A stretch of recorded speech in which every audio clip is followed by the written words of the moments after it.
This is Rosie. Mm-hmm. She is 8 days post-op from her shoulder surgery. You can see she still has some bruising. We just took her stitches out.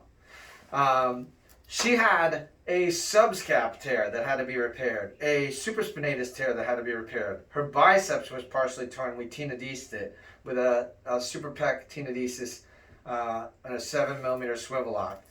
We had to fix her labrum capsule, restabilize the front of her shoulder. She had a paralabral cyst, a subacromial decompression, and Rose, I want you to tell me what you told or what you said before when I walked in the room.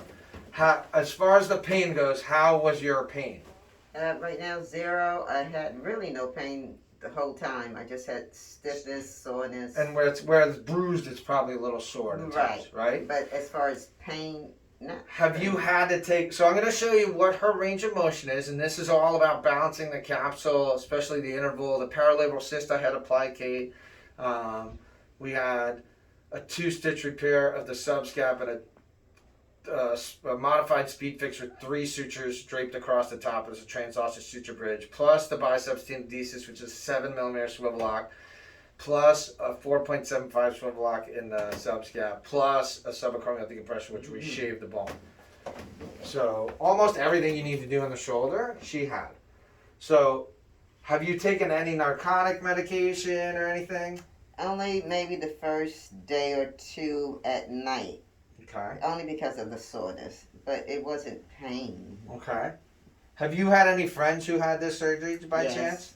And No, she warned me about the pain. and It never came. did you tell her she was full of it, or what did you say? I told her I never had any pain.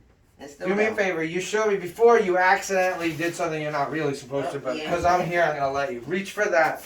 Okay. Mhm. Good. That's it. You're done. I get dressed by myself. Take the thing off by And myself. And put it on. I'm not gonna say your age, but Oh, you you can say it, are. yeah. She's 67 years old, Mhm. and I am confident that if you balance the tissues, it doesn't matter what age you are, you can get that all of my patients are like this and barely take any pain medicine. Thank you.